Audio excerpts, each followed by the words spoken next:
It's a large market. First break on a morning show. Okay. Why? For what? Was that worth the time and attention of you as a listener? What's the point here?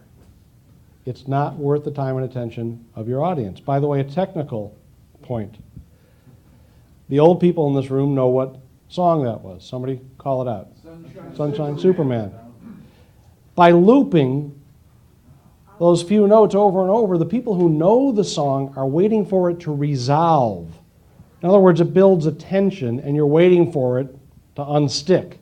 So the people who know the song, it's driving them crazy. And even if they wanted to listen to whatever they were talking about, they can't. For the people who don't know the song, it's just this weird, dumb, repeated 4 measures or something. A 2-second piece that they looped. That break ran 3 minutes, 26 seconds. Who here is in that format? Anybody? Basically a hot AC or CHR? Can you think of anything you could have done that would have been more interesting that lasted 3 minutes and 26 seconds? Can you think of a song maybe? Anything? Okay, it's got to be worth the time and attention of the audience. See, here's the problem. The biggest challenge of everyone in this room and of radio people around the world is not the internet. And it's not satellite-delivered digital broadcasting. The biggest challenge everyone in this room faces is that in the lives of every one of your listeners, there are too many doors. Let me illustrate this. Americans are familiar with a 19th century figure named P.T. Barnum. And P.T. Barnum was first, he ran a carnivals, and then a circus. If you've heard of Ringling Brothers, Barnum and Bailey Circus, in the 19th century, there were 3 big circuses in the United States: Ringling Brothers, Barnum and Bailey, and Barnum and Bailey. Guess what? They consolidated, okay, into one big circus. P.T. Barnum's most famous proclamation is, "There's a sucker born every minute." Here's how he made his fortune. Before he was in circuses, he ran carnivals. And he would have tent shows. You pay a dime to see this oddity of nature. Here's a real example of a tent show. Pay 10 cents to see a horse with his tail where his head should be. Huh? Yeah, come on up, just 10 cents right inside that tent. There's a horse with his tail where his head should be. You won't believe this. Okay, here's the dime.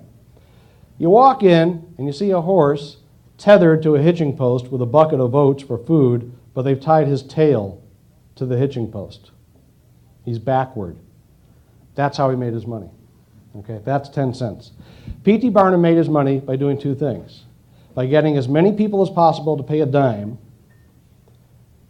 to enter the tent, and then what did he have to do? He had to get them out of the tent to get more suckers in. Okay? And I'm sure some people in this room already know the rest of this sentence. You'd enter a tent at P.T. Barnum's carnies, and the first thing you'd see on the far wall of the tent was a huge sign that said, "This way to the egress." And there are a few educated people in this room who know that egress is Latin for exit. Most Americans don't know this, and in the 19th century, darn few knew it. So what you got is Ma and Pa from Iowa. They just paid their dime to see the horse with his tail where his head ought to be. They walk into the tent and they see this huge sign, "This way to the egress." Did you ever see an egress? No, I never did. Well, let's go check it out. And they walk through the door and they can't come back in. That's a true story. In radio, you've got to get people to ignore the egress.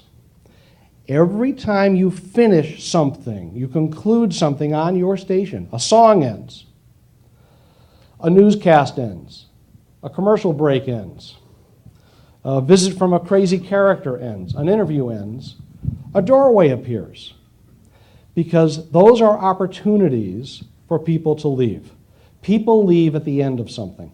If you have time to read a novel, and I don't know many radio people who do, if you have time to read a novel and you're not able to sit down and read the entire book in one sitting, when are you most likely to get up and put the book down? End of a chapter. When are you most likely to turn off the television? End of a program. Radio's different. People don't make appointments. They don't conduct appointment listening. People turn on the radio for companionship roughly the same time every day, and they turn it off kind of roughly the same time every day, or when something else distracts their attention. Every time something ends, a doorway appears. And your job as programmers is to make it so either people literally are not aware of that doorway appearing, or they ignore it. You want them to ignore the egress. The most effective way to do that is not allow your jocks to break their programs into separate, discrete elements. Unfortunately, this is how most radio people do it. It's a series of separate, discrete elements. Oh, we're doing this, and now we're done. Now it's time for this. Every time you hear somebody at your radio station say, now it's time for, guess what appears? A doorway. Because if you say, now it's time for this, you are telling people that for whatever reason they came, that reason no longer exists. The powerful shows with extended time spent listenings do not make it seem like a series of separate discrete elements. Even if it's all planned out, it feels like it flows.